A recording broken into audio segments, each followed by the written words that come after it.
Hey, this is Rob Gutro from Inspired Ghost Tracking. I apologize for being late. We're having some technical difficulties here because it is not an exact science.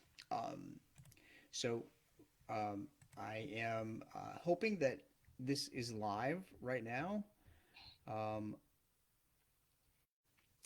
y- yeah, let's Oh, see. oh, Am I? I think we got it. Are we online, Come Margaret? on. I'm trying to get there.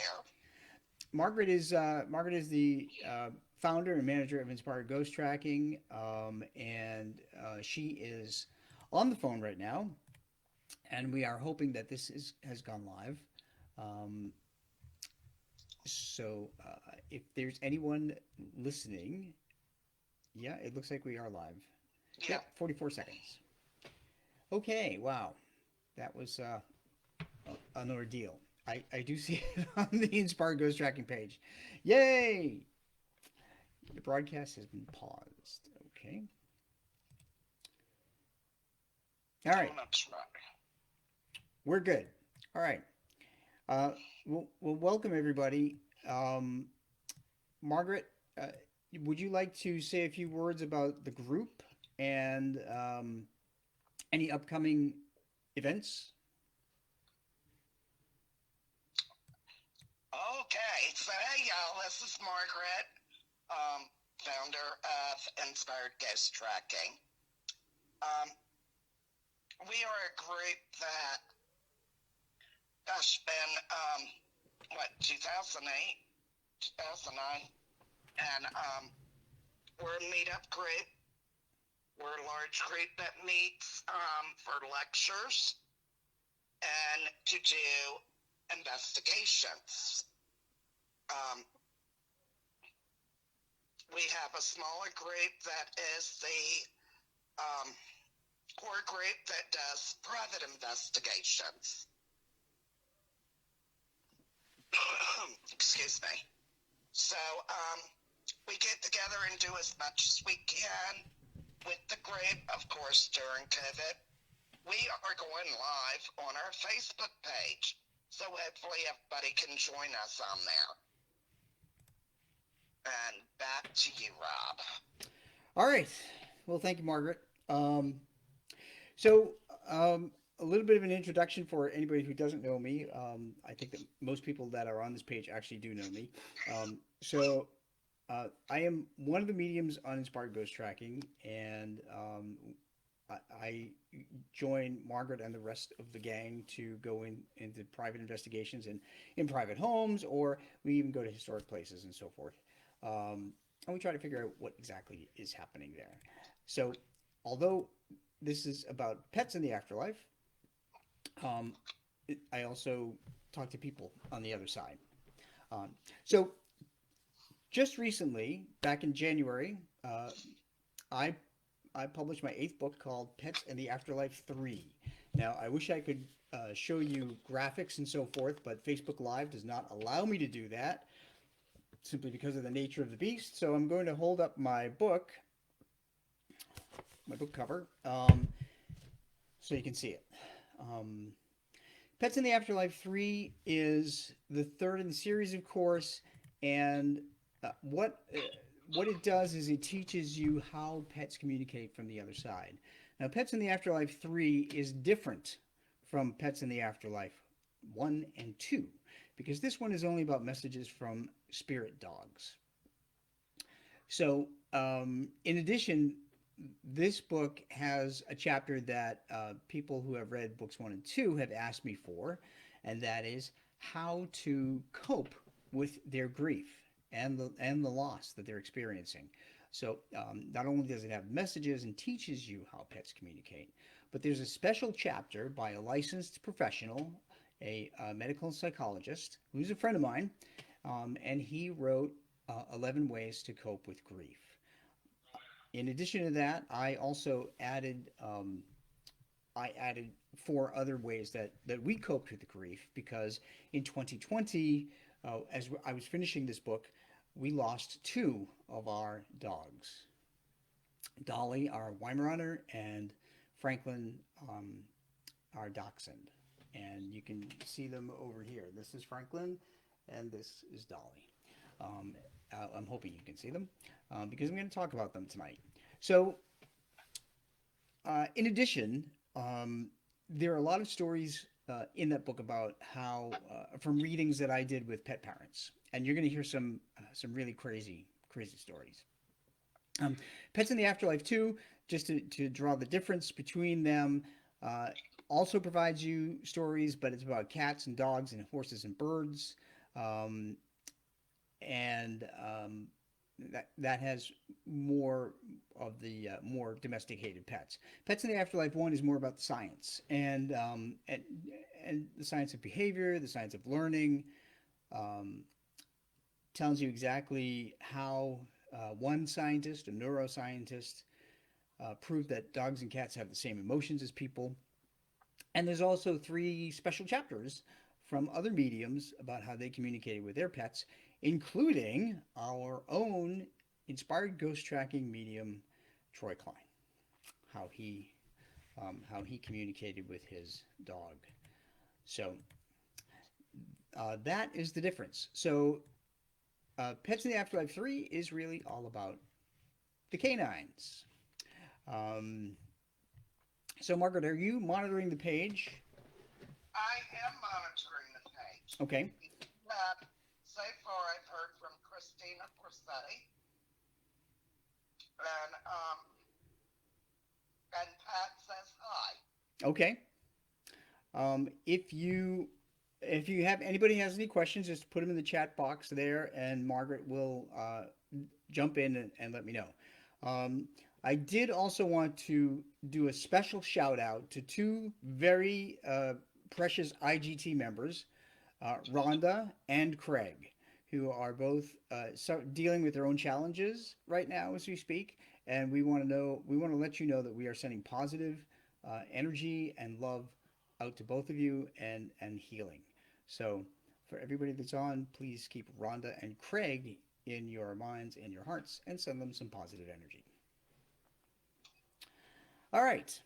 So, let's talk about how pets communicate. First of all, I'm a dog dad. Um, as I said, this past year we lost two, so we have four dogs. And anyone that is a pet parent knows that every pet has their own personality. They have their own little habits. They can be as stubborn as people. They can be very happy. They can be mopey. They have the same emotions that we have. It's just that they don't vocalize them the way that we do.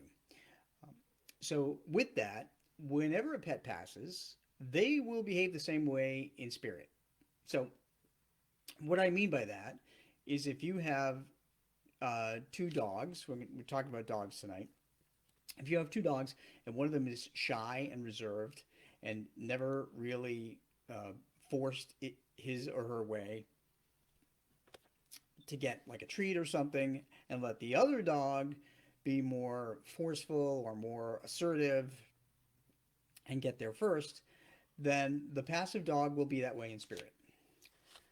What that means is that more often than not, you will hear from the dog that's more active, the one that's more assertive in spirit, because they're the ones that want to get the message. So just because you don't hear from one of your dogs that passed or cats, it doesn't mean that they're not there. It just means that that's their personality. They just sit back and let the other one do all the talking. Just like my mom and dad. When my dad passed, I heard from him. When my mom passed afterward, I don't hear from my dad. I only hear from my mom because my mom used to do all the talking in life. So she also does all the talking in the afterlife. Margaret, would you like to add anything to that? Um, I really don't have anything right now, Rob. Okay. Well, I'm going to. I agree with you. The personality stay. So your mom taking over, I can see that. Yeah. Yeah, definitely.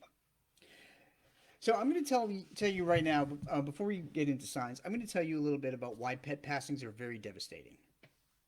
So pet passings are devastating because we, now as a society who recognizes that they are not things, they are not objects, they are living, breathing beings who can think for themselves, who can emote, um, who can take care of each other.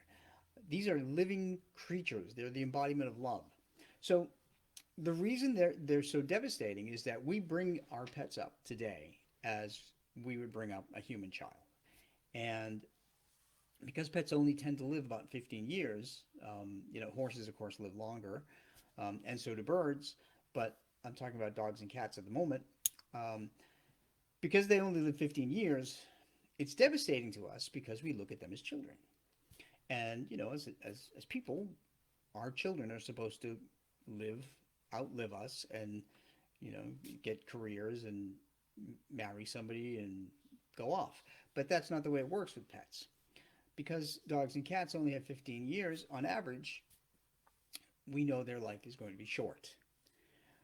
Even what makes it more difficult is we will always, no matter what age they are, we will always look at them as a 3 to 5 year old child because that's the way we even talk to them. Even when they're 11 or 12, we still talk to them like they're kids.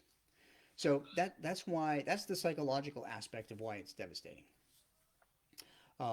So now that you know that, you need to know some of the ways to cope with grief.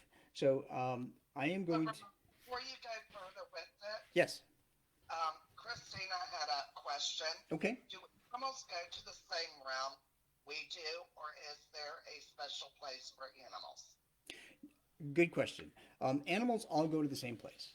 So um, yeah, let me address that. So, what happens after we die is that the energy within us couples with our memories and personality and the knowledge that we have from this life. If we choose to stay earthbound on occasion as a ghost, or we cross over into the light as a spirit. Now, 99% of pets cross over and become spirit. There's only been two that I remember as seeing as earthbound ghosts. One is a dog, and one is a cat. Um, when they cross over, the other side is for every living thing. So people, pets, insects, wild animals, any living thing. That's all on the other side. Um, Basically, because you become energy, and it's a positive energy of love on the other side.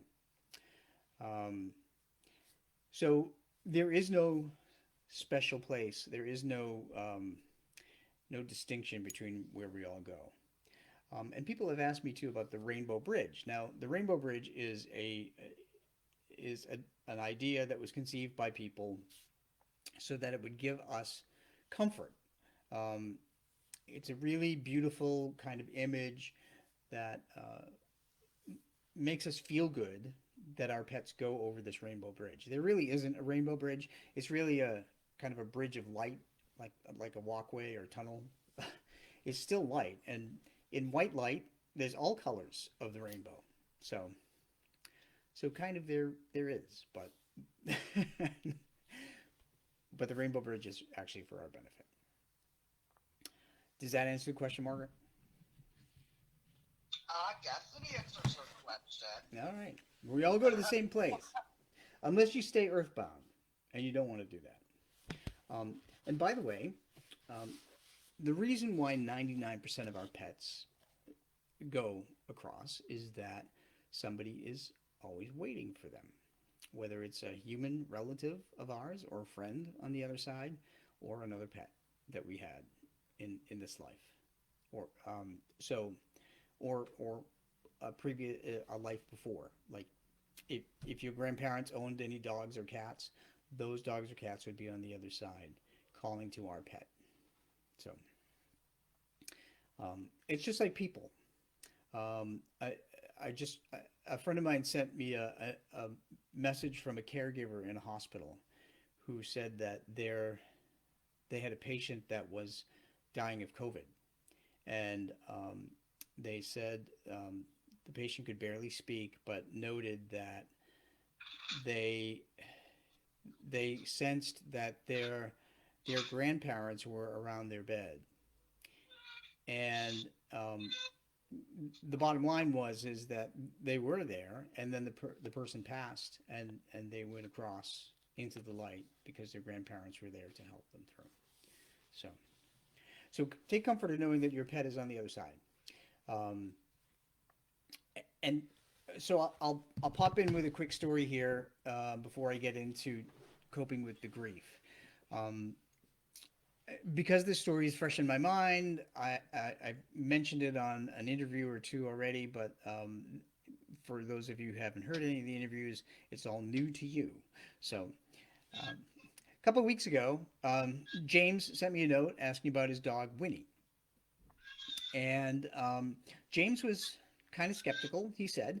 So, he wanted to know if Winnie had any messages, if Winnie was okay, if Winnie was still around.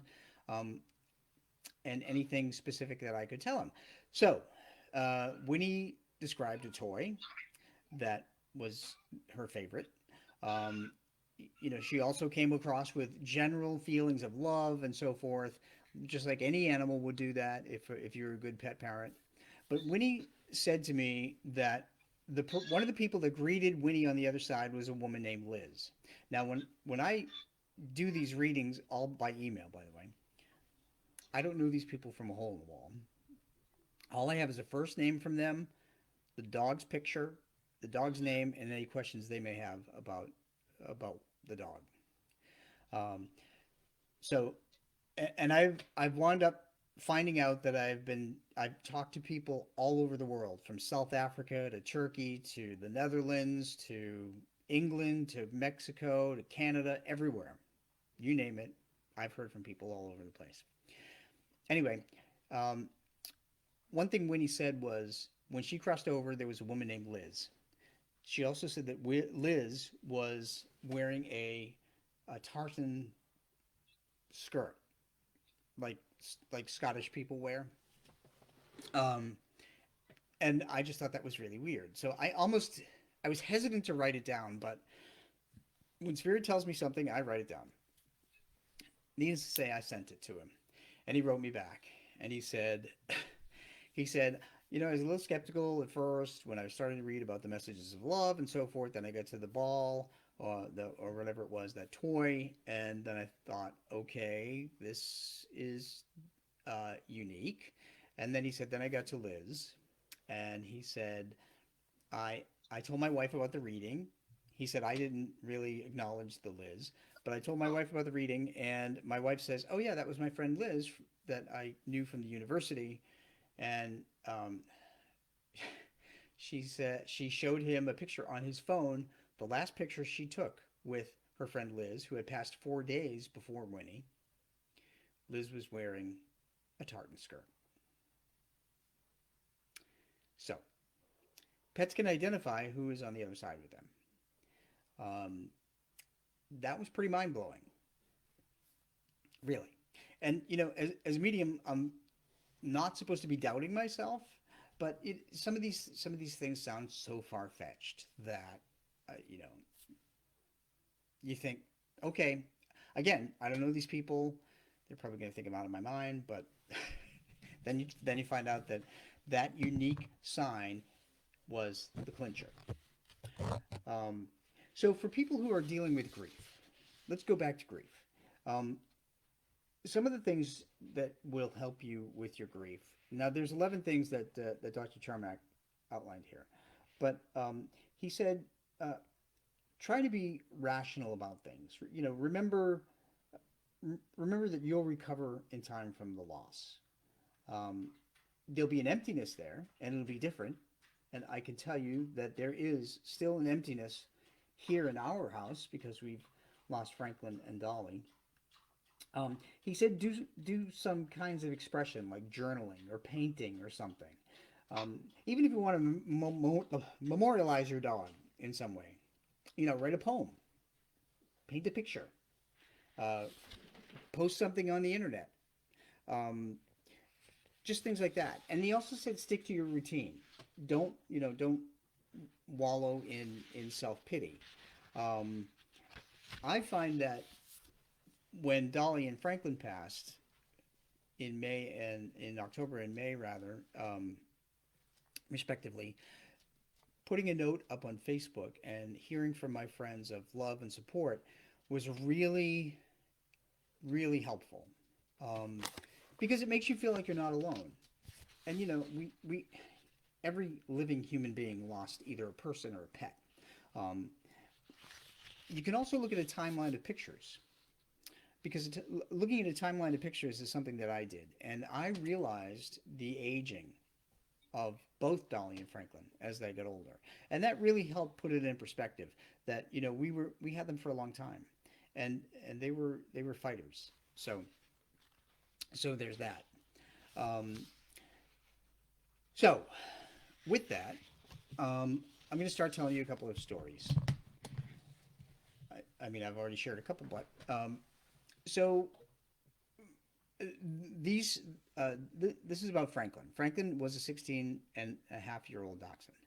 Um, Tom adopted him as a puppy in 2005 in March. Um, Tom and I met in December 2005. I had adopted Dolly the same month, and we didn't know each other. Tom and I didn't know each other then. We didn't meet each other until December. So when we met each other, he had Franklin, I had Dolly. So those two grew up together. Um, they were truly brother and sister. They bonded immediately, and that formed an immediate family of four. Pets will do that. They will be your best friend. They will form your family, and that again makes it difficult. Um, so Franklin, being a dachshund, had a disc issue, and one of the discs in his spine started slipping, and it was a slow thing that happened over the course of a couple months. I remember, so in he passed May 8th, but in February, at the end of February, he really had a hard time walking. He couldn't walk around the block anymore, so we would just have to leave him home and walk the other dogs. Um, and it just got progressively worse. Of course, we kept taking him to the vet. He was on pain medicine. The last month of his life, he was on two pain medicines because one wasn't enough. Um, he would wake up every 3 hours, and then he would wake up every 3 hours and cry, and that was just too much for him. He deserved a better ending in the physical. So we made the fateful decision to help him cross over, and it was difficult as it is with anybody. Now, I want you to know that when our pets come through all the time from the other side, they're usually grateful that we help them cross over. Um, so they're always very thankful about that because it takes a lot of courage on our part. And it's also normal for you to second guess yourself. Did you do the right thing? Did you do it too early? Did you wait too long? Um, usually what I hear from a pet is they just appreciate the fact that you did it. Um, now Franklin's, as I said, Franklin's pain was a slow decline. With Dolly, oddly enough, Dolly was also almost 16. She also suffered from a slipped disc, a disc in the back, but her um, disc slippage happened within 24 hours, and we had to make that decision immediately because her back legs suddenly stopped working. And she let us know she was miserable. And the night that her back legs gave out, um, we called the vet to come and help her cross over at the house, which is what we should have done with Franklin. But it was during the beginning of COVID, and vets wouldn't come to the house. Um, so anyway, it was traumatic, really, for both. But so here's the thing: right after Franklin and Dolly passed, we had to be very vigilant about what signs that we may get from them. So Franklin, the night Franklin had passed, um, we were all in the kitchen, and at our house we have what's called three treat time. So that's 8 o'clock, and our dogs are just religious about it. They absolutely know how to tell time. They know when it's 8 o'clock because they all would go in the kitchen and they would all line up.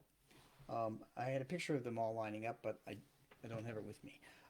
Anyway, so just before just before I um, had them just before they lined up, I was in the corner of the kitchen and I said, "It's three treat time." Suddenly, now this was May 8th, by the way. It was warm last May 8th. It was about 80 degrees outside. Um, Suddenly, I was in the corner of the kitchen near the counter, and I got cold chills. I got so cold that I had to go put a sweatshirt on and come back. And I knew exactly what had happened. Franklin was materializing in the kitchen because he heard three treat time. He didn't want to miss a three treat time. So, why do we experience cold spots? Well, scientifically, um, cold spots are slow moving molecules of air. Uh, Fast moving molecules of air are warm air. So, what Franklin did in order to materialize is he took the motion of those molecules of air, he took the energy from the motion of those molecules of air, slowed the fast moving molecules down, created a cold spot. That's why Franklin was there. So, that was number one. Number two, when I announced three treat time again, the dogs all lined up. They lined up and they left the spot open where Franklin normally sits because they could see him. We couldn't see him, but they could obviously see him. He was there. Um, so later in that week, Tom was in another part of the house watching television, and I was out walking the three dogs, and Tom heard Franklin's bark from the kitchen. Now, that's another way that pets communicate from the other side. You may hear them bark. Um, Always sounds like it's coming from another room. You may hear their nails on the floor. You may hear them meow. You may hear their collars jingle. You may hear them going up and down stairs. I actually heard Dolly coming down the stairs because Dolly was 70 pounds and it sounded like boom, boom, boom, boom, boom, boom, boom down the stairs. Um, that was just last month. I was sitting here. Tom was out. The other two dogs were sleeping, and I heard boom, boom, boom, boom, boom, like a big dog was going down the stairs, and I knew it was Dolly. So you'll read about different things like that within the book. Um, anyway, so Franklin was quite active, and then when Dolly passed away, she was incredibly active. Dolly and I, we knew each other's thoughts and so forth, just like you would with your pet. You will be able to read them. Um, so one of the things that Dolly did was similar to what my dog Buzz did. Now, this is Buzz. He's on the cover of Pets in the Afterlife 1. When Buzz passed away, a couple months after Buzz passed away, he decided that he was going to send a look-alike to my friend Lisa, who lives in Maine. And if you know me or if you've read Pets in the Afterlife 1, you know the story, but Lisa was out jogging and suddenly out of the woods shot a Weimaraner right in front of her and stopped dead. And Lisa approached the Weimaraner, was able to pet the Weimaraner, looked at the collar because she had never seen a Weimaraner in the year or two that she lived there, went jogging that route. The tag had the dog's name on it. It was Buzzy, Buzzzy, instead of Buzz. The owner's name was Rob G, same as mine. So she knew. She immediately texted me when she got home and she freaked out. She said, "What are the odds?" And that's just the thing with spirit. No such thing as a coincidence. So, after Dolly passed, my friend Jane from Massachusetts, another friend, was out taking her walk in October, on October 22nd, and she was walking in her neighborhood. She's lived there for years. Same kind of thing as Lisa. Out of the woods comes a Weimaraner. And the Weimaraner just stopped dead and looked at her. And she knew that that was a sign from Dolly, because after the Weimaraner stopped and stared at her and made sure that she connected eye to eye, the Weimaraner turned around and ran back in the woods. And she texted me and she said, I think I just got a visit from Dolly, or an acknowledgement from Dolly to let you know that she's okay. So lookalikes are one of the ways that pets can communicate from spirit. So it happened with both Dolly and Buzz. Um, Dolly has also appeared to a number of friends of mine that also have dachshunds, because Dolly is very bonded to our dachshund Tyler, this little guy over here, who is fortunately still with us. And Tyler has sensed her around too. I've actually seen Dolly's shadow in the kitchen where her bed still sits. And you may see a shadow out of the corner of your eye as well. So those are quite a number of ways that pets can communicate from the other side. Um, I will get to another really amazing story from Dolly, and I'll tell you a story about how a pet used social media. But I'm going to check in with Margaret for a second, see if Margaret has any comments or any messages from anybody on the chat. Margaret? Oh, Rob, you got a few. Okay. And I think you answered a little bit of them Sure. um, while you were talking.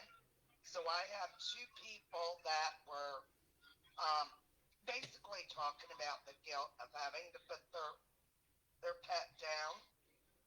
And I know you talked about that. So they also, along with that, would be they wanted to know if their dog was out of um, pain and can walk again. Um, so that would be like your first one.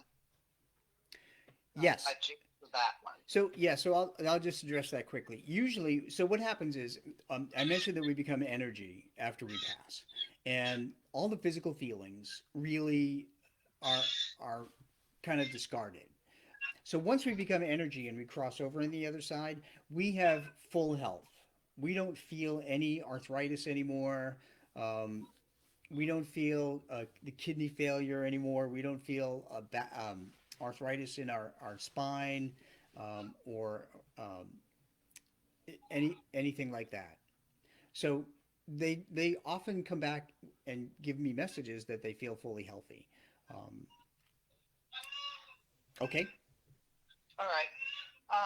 Rob, this one is a little bit personal. So I'm going to let you address it um, the best way you can with it. Okay. Janine Perry wanted to know, would it be possible for you um, to tell her rather her smoke um, made it to the other side, and is he okay? Smoke. That a cat or a dog? She did not say.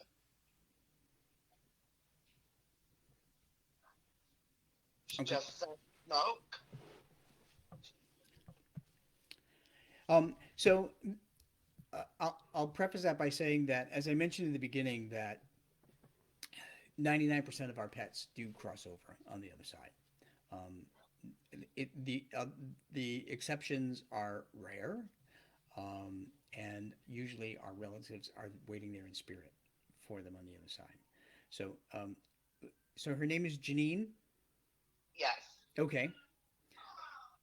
And did she message you back and tell you if it's a cat or a dog? No. Okay. So I'll wait. I'll wait for Janine to write back.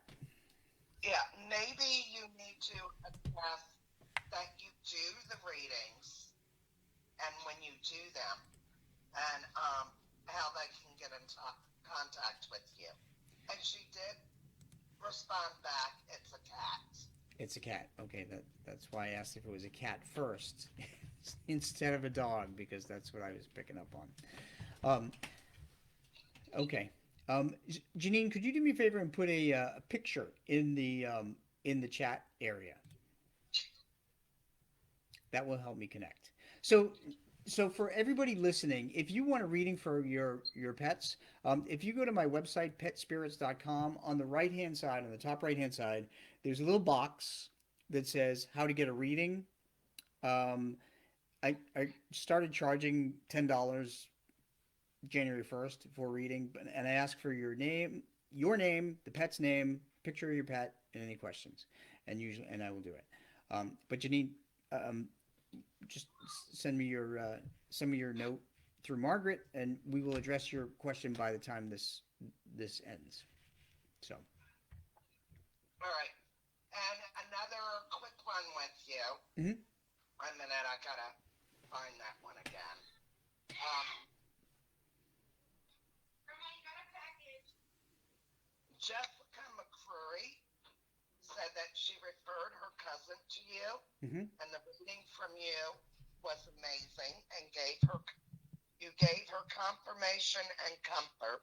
So she would like to thank you very much. Well, thank you.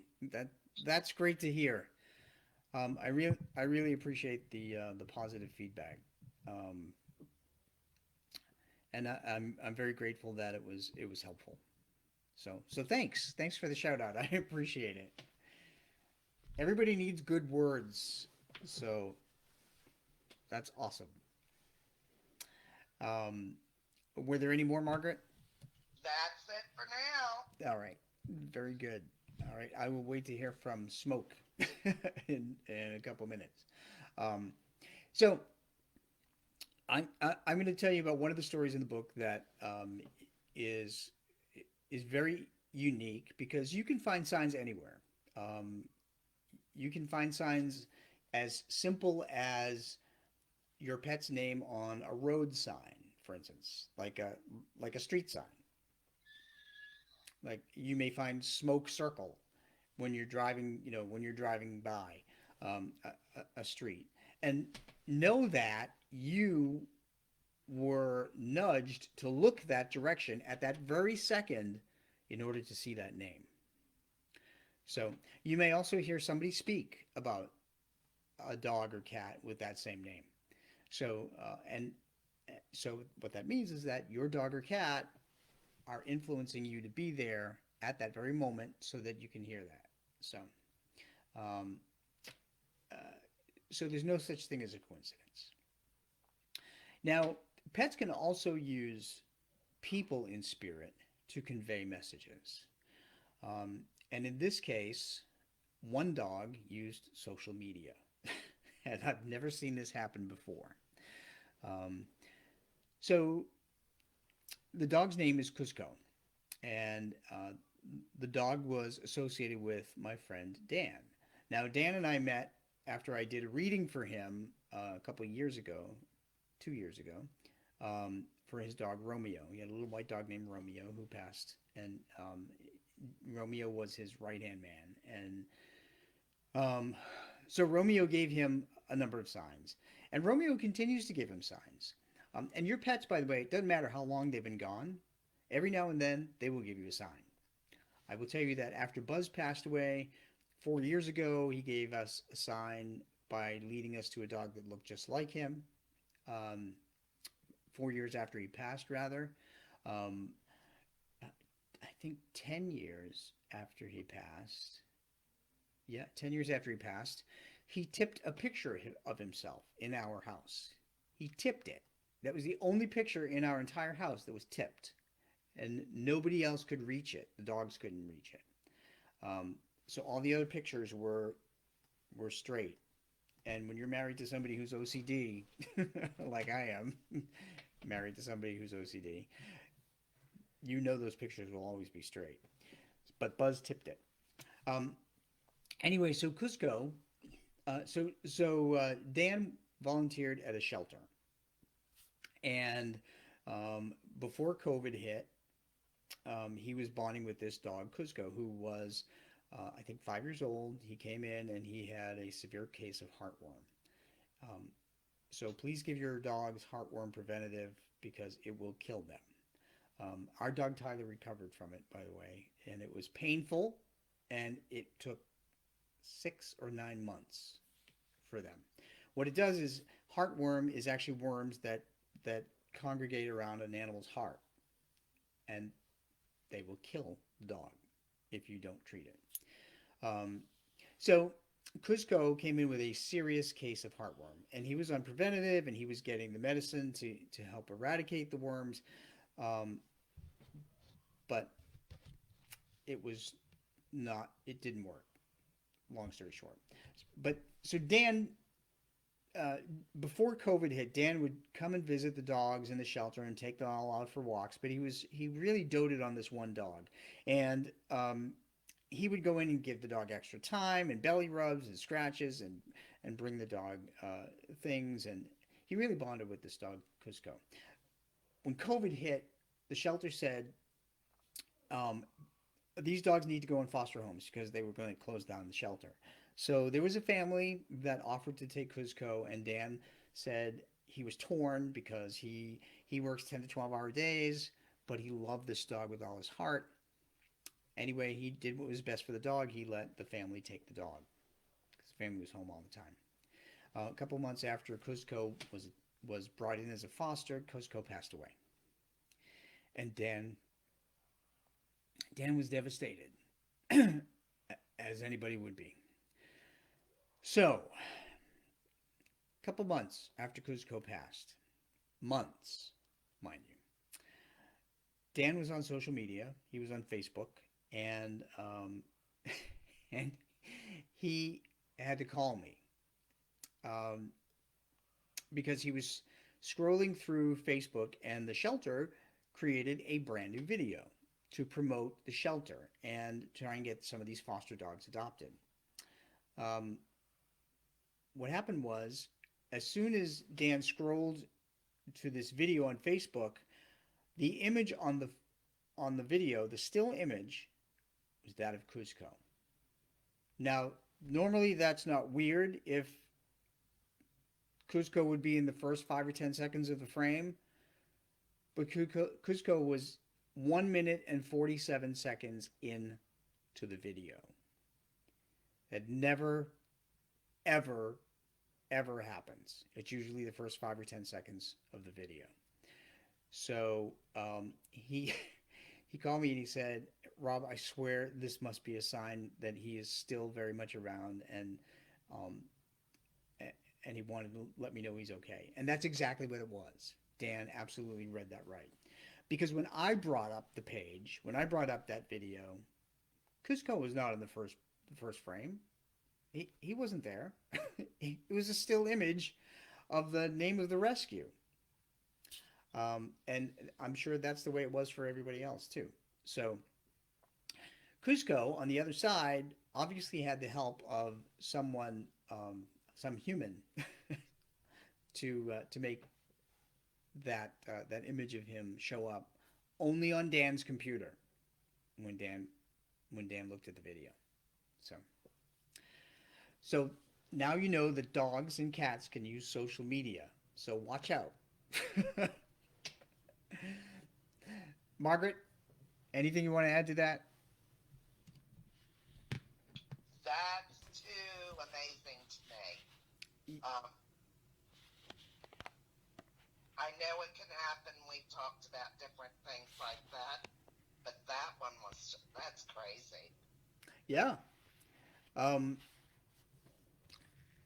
so maybe I should call my dog up here to help me with this Facebook Live because there are some things I couldn't get to work.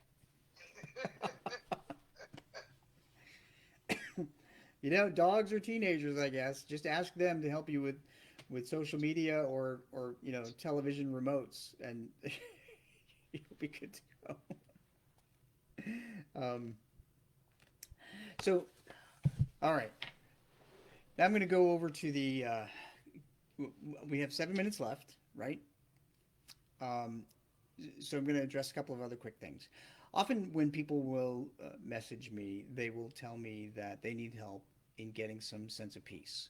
Um, Sometimes they don't understand what caused their dog or cat to pass. Those are tough readings for me because I'm an emotional guy.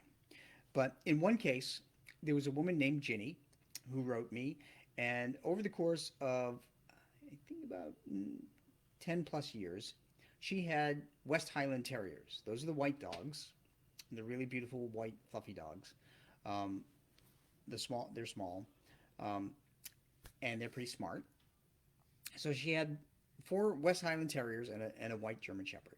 And she wrote me and she said, I have to tell you that my Westies, several of my Westies have passed. And she said, I am still struggling to know exactly what they passed from. So I'm wondering if you could connect with them. So I had her send me pictures of each one, and I connected to each one of them. And each one of them had a different story, which is not surprising. Um, two of them were two of them stand out to me. I found out what all four of them passed from, and it was all different. And I can only remember two that really stand out. So I'll share those stories. Um, so with one particular dog, she said that she came home one day and she found the dog near death on her back porch, um, and she didn't understand what had happened because the dog was fine in the morning. So um, the her dog showed me that he went in the woods and again, I don't know where these people live. She could have lived in a townhouse that was fenced off for all I know, with in the backyard with nothing. But the dog showed me woods, and the dog went in the woods, and the dog told me that he was bitten by a snake, and that was not it was not obvious. He was bitten in the leg by a snake, and he came up to the deck so that he could pass close to her or up near the house. So when I wrote her and told her this, she said, "Oh my gosh!" And you'll see her responses in the book. And I quoted her. She wrote, "Oh my gosh," 4 times every time I told her how the dog passed. She said, "Oh my gosh, when I lived in that house, there was a large tree line and woods in the back." And she said, "I always worried about snakes in that particular property." And she said, "You have confirmed exactly what I thought, that he passed from a snake bite." One of the other dogs told me that he used to like to eat plants. Now, there are a lot of common house plants that are toxic to pets, um, and he ingested a plant that was poisonous. And she wrote me back and she said he was the only one of the Westies that used to like to eat plants, and she totally understood what had happened. So, as tragic as these things are, we need that kind of closure to figure out, what happened to our pets and if there was anything we could do different. So the bottom line was there was nothing that could have been done differently. Um, so just educate yourself about what plants are toxic. You can go on the SPCA website to do that. But what's interesting is that after years, um, Ginny was able to finally achieve peace by learning exactly how her Westies all passed, all four of them. Um, there was there was another dog that I got a message from a corporal in the services. The He was a Marine corporal, and wrote me about his mom's dog Phoenix, and wanted to know any kind of messages and so forth. And one thing that stood out to me was that Phoenix shared was a red flower. Phoenix said that this flower is really important, um, and Phoenix really loved the flower, and I had no idea what that meant. So when the corporal wrote back, um, the corporal wrote back and said, "I passed all your messages to my mom, and my mom was pretty floored about it." Um, she said he said that at his mother's house, there's a picture of Phoenix and above the picture, my mother put, after Phoenix died, a red flower, a big red flower. Now you may be able to see that here. I'm not sure if you can see it, but so Phoenix was acknowledging that her mom's act of love. So pets know when we think about them, um, how much we love them. You don't have to have a medium say uh, that you don't need me to say your parents love you, because they know it. They feel it. Love love is an emotional energy, and they're energy. They can read energy. So um, and please know that there's nothing to feel guilty about when you help your pet cross, um, because it's all about love, and they know that. Margaret, let me hop over to you before I close up here and see if there's anything else you need to add, or any other questions. I just asked them if there was any other questions. Have not heard from anyone. Um, Janine could not get the picture Okay. to come up, so she'll send it to us afterwards. Okay.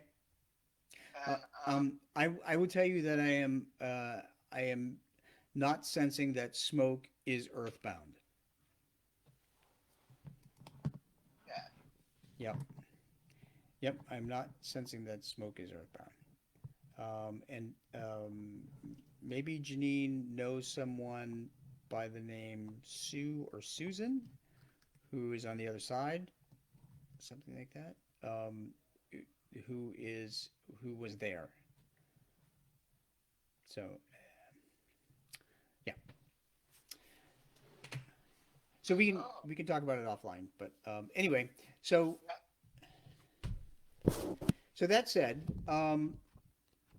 if you've lost a pet, or if you know anybody that has lost a pet, I would encourage you to send them a copy of Pets in the Afterlife 3 if they lost a dog, if they lost a cat, Pets in the Afterlife 1 or 2.